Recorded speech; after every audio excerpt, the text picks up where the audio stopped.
Hey guys, and welcome back to my channel where today we are going to do my January end of month wrap up. So all the books that I'm going to talk about in this particular wrap up are books that I read in the last 2 weeks of January. I did do a mid-month wrap up for everything I read in the first 2 weeks.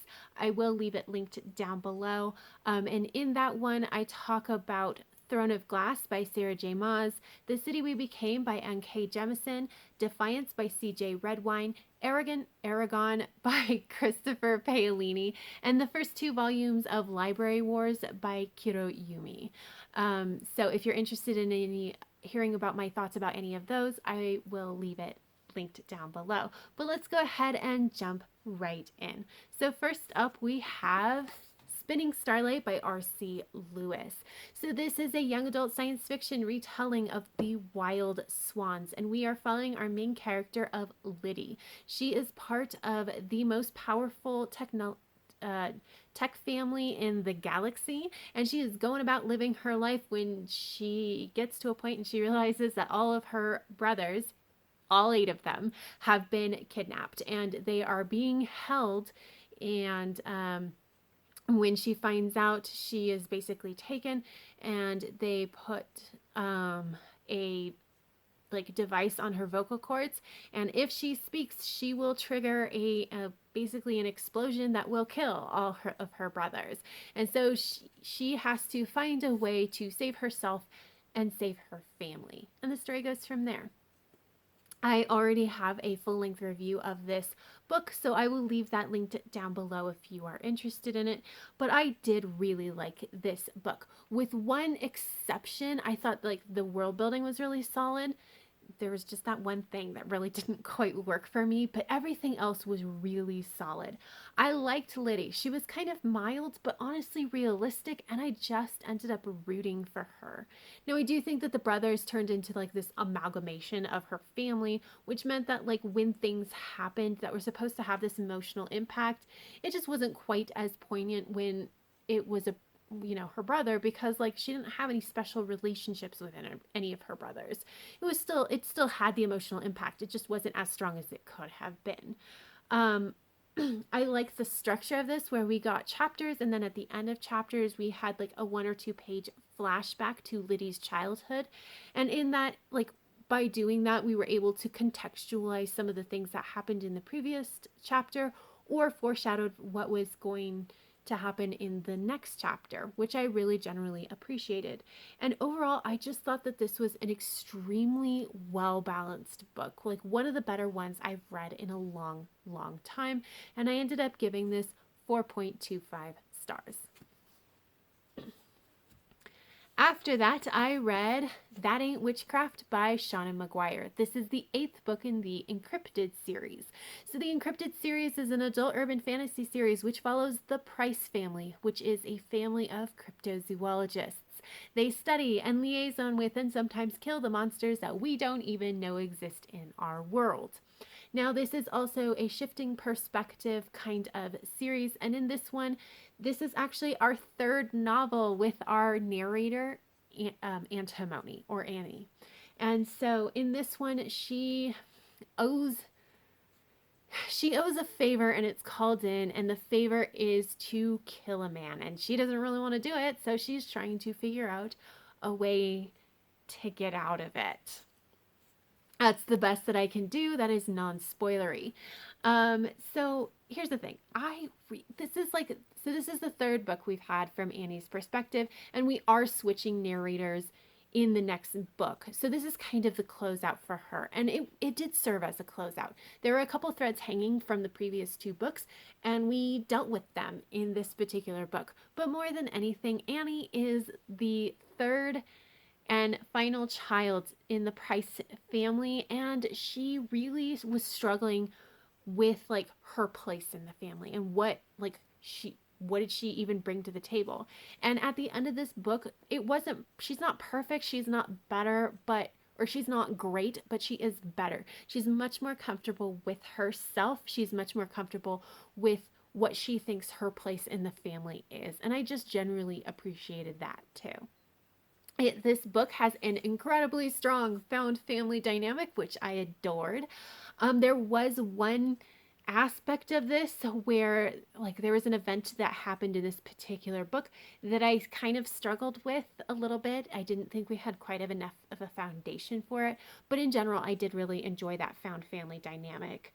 Um, I think it was interesting that in this book, we definitely had, this is book 8, but we definitely had some setup for book 11, which I think is really interesting. But overall, I thought that this was just a great, fast paced kind of book that had great world building that expanded on this already very wide world. And I ended up giving this 4 stars. So then after that, I read The House in the Cerulean Sea by TJ Klune. And this is kind of a fantastical romance. Kind of. We'll get to that. But essentially, we are following our main character of Linus, and Linus is a caseworker with the department in charge of magical children. And his whole job is to go to these orphanages that are in charge of these magical youth that happen to be orphans, and ensure that these kids are safe and they're being taken care of. And then he is given this very mysterious assignment where he has to go to this island where all of these very dangerous children are being kept and determine if maybe they might be too dangerous. And the story goes from there. I do already have a full length review for this book as well, so I will leave that linked down below.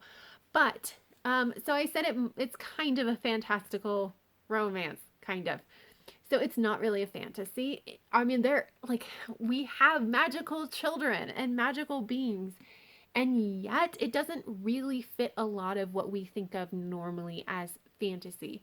We have absolutely no explanation for how their magic works. There's no magic system, there's no real history, there's no real like general culture. Like there is nothing, you guys. And so if which I know for a lot of fantasy readers, myself included, having absolutely no background into those things is kind of weird and can be very jarring.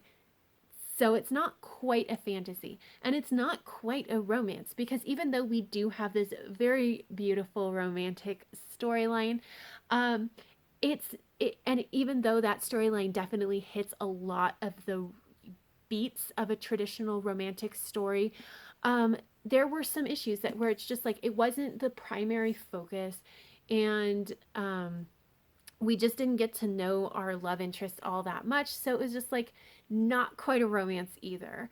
So honestly, I think that if you like romance and fantasy, you would still really enjoy this book as long as you have appropriate expectations for it. But honestly, this is a book about Linus, and Linus is figuring out who he is, who his authentic self is, and finding a family that loves and appreciates him for exactly who he is. That's what this book is about, which is very interesting because that's a very middle grade kind of theme. And actually, even the writing is this very whimsical middle grade esque style, but it's also very much an adult book. And so I thought that melding was very interesting. Now, I will say that I really wanted more with Arthur. Arthur is our love interest, and we just didn't really get a ton about Arthur. And honestly, we didn't get a ton about Arthur and Linus's relationship. We definitely got to see glimpses. It was very soft and cute and just beautiful, but like we just didn't get to see all that much of it. But really, I did love this story of Linus finding himself, and I think that the author did this amazing job of setting Linus up to be naive, but essentially a very good person. So that was done really well. I really liked the ending, and I ended up giving this 4.25 stars. After that, we have Dying with Her Cheer Pants On by Shannon McGuire. And this is an urban fantasy short story collection, and we are following the Fighting Pumpkins, which is a cheerleading squad. And this cheerleading squad is a number of groups of individuals who are standing between the world and the forces of darkness. Very Buffy-esque, right? And I liked this, but I really wanted more in just basically everything. So this is only 300 pages long. The text font is a bit large. The margins are a little bit large. So we just didn't have a lot here. And I loved the concept of this. I just really wanted more. So it's like, okay, the world building was interesting, but we didn't have a ton of time in each story to delve into it. So it's like I liked it, but it just wasn't enough. Plus, this is considered a kitchen sink universe. Anything and everything goes. And so the rules around this are just generally kind of very loose. We're not told a lot of these rules, which drives me a little nuts because it means that I kind of want more world building, but I didn't get it. But I will say that having this be a kitchen sink universe meant that we did absolutely set up some really interesting dynamics that I very much enjoyed. I also thought it was great that we got short stories from the perspective of almost all of the primary members of this cheerleading squad.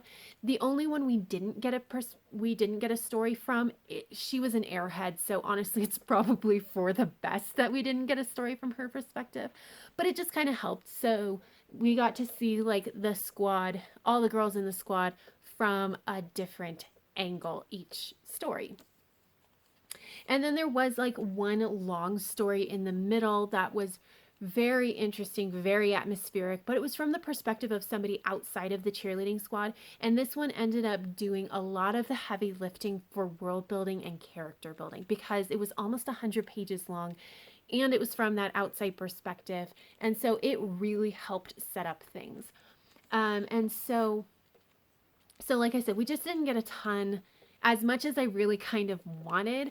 But what we got, I did really, really enjoy. And we touched on a lot of really interesting themes, a lot of really interesting topics. We just didn't get to spend as much time with them as I would have liked. So overall, this felt like a really great start. But I'm hoping that we're going to end up with more than just this because like this was ultimately, like if this is the end, it's not going to be very satisfying for me. I just really want more. But I ended up giving this 4 stars. After that came The Cage by Megan Shepherd. And this is a young adult science fiction book that follows our main character of Cora. Sorry. And she essentially wakes up and finds that she and 5 other teenagers are now the human exhibit in an alien zoo. And so she really, really wants to escape. And the story goes from there. And I DNF'd this around page 48. And it was 2 main reasons. The first was that we delved a little bit into the characters' backgrounds, but what we got was stuff that should have had an impact on who they are today, but we just didn't see any of that impact. It was like this stuff in the background didn't mean anything, which is one of those things that really does bother me. But also it was just like, it was an interesting concept, but the execution just kind of needed more. It wasn't bad, it just wasn't enough to really grip me. And so I just DNF'd it once I hit that almost 50-page mark.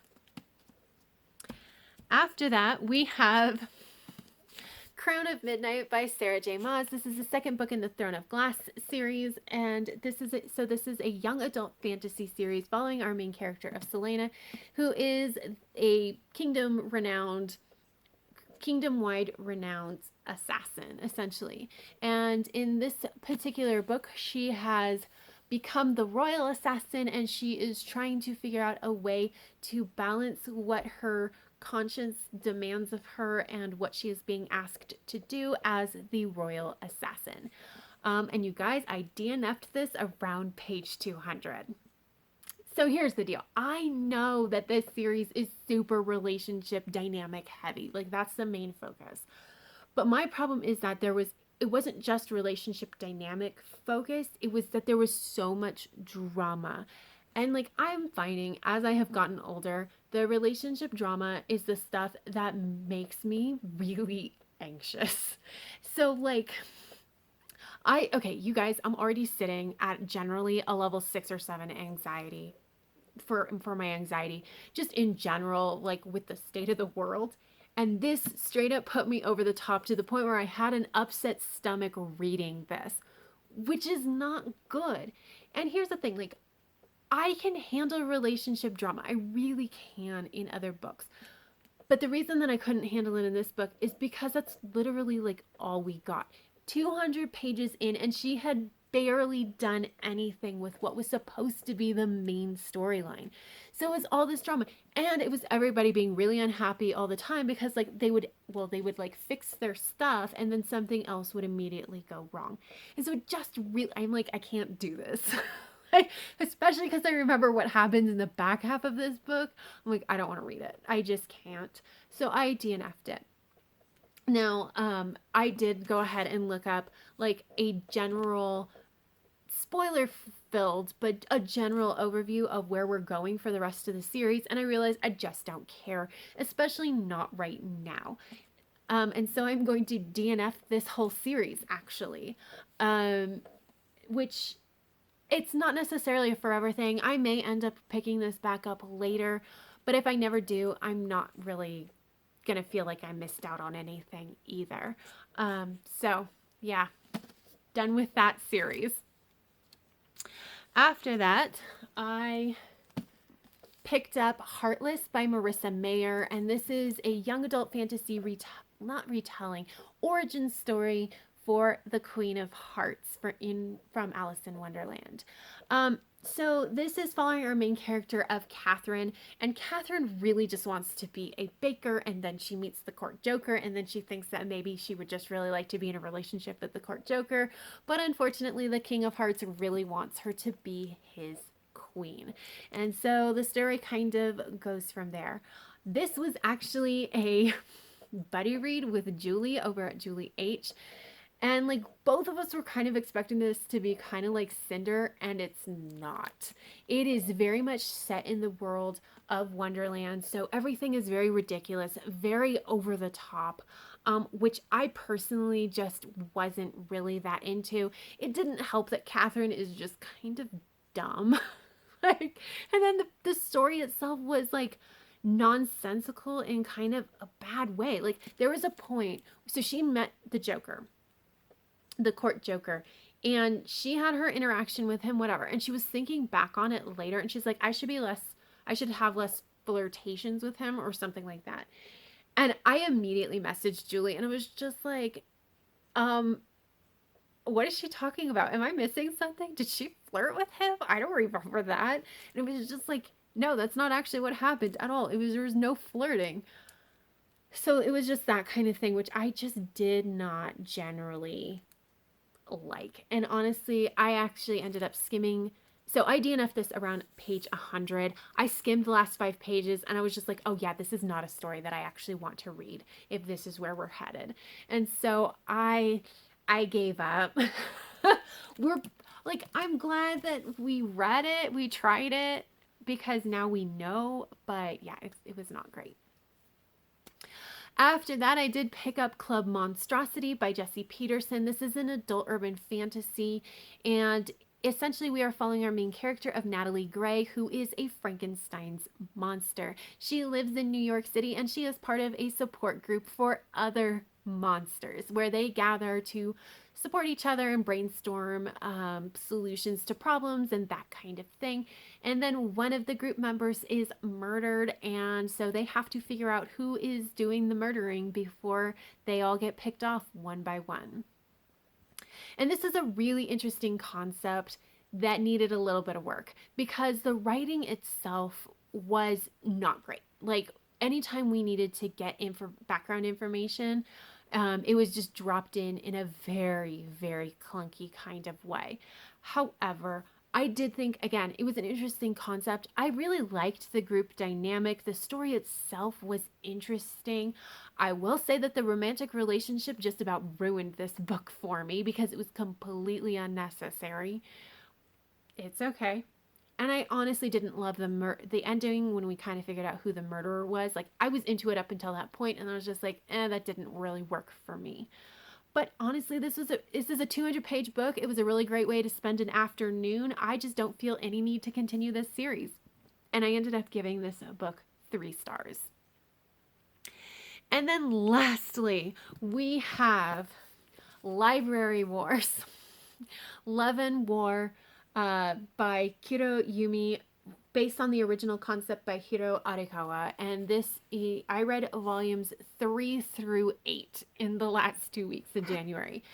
Basically, this is a really interesting manga series that is set in the near future in Japan, where there was a law that was passed that allowed for the formation of the Media Betterment Committee, which is hellbent on censorship. They really want to censor books for the good of society, kind of thing.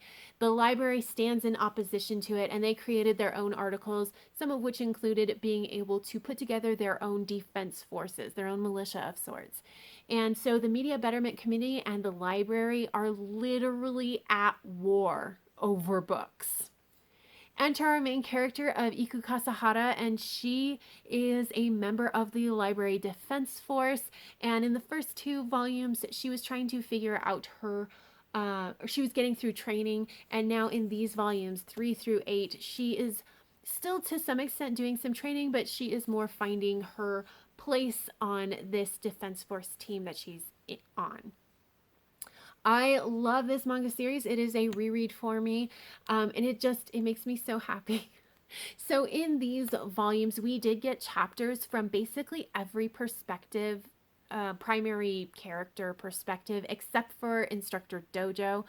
And so we got to see like what the other people were doing, and we got to see what they think of each other and all of that kind of really fun stuff.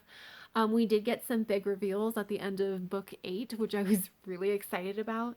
But like the 2 things that really draw me to this series is, one, Iku Kasahara and her Instructor Dojo, clearly have the hots for each other and clearly don't know how to interact with each other. And so they're always at each other's throats, and it's really fun to watch them.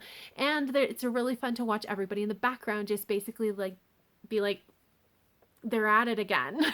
And just find it really hilarious, right?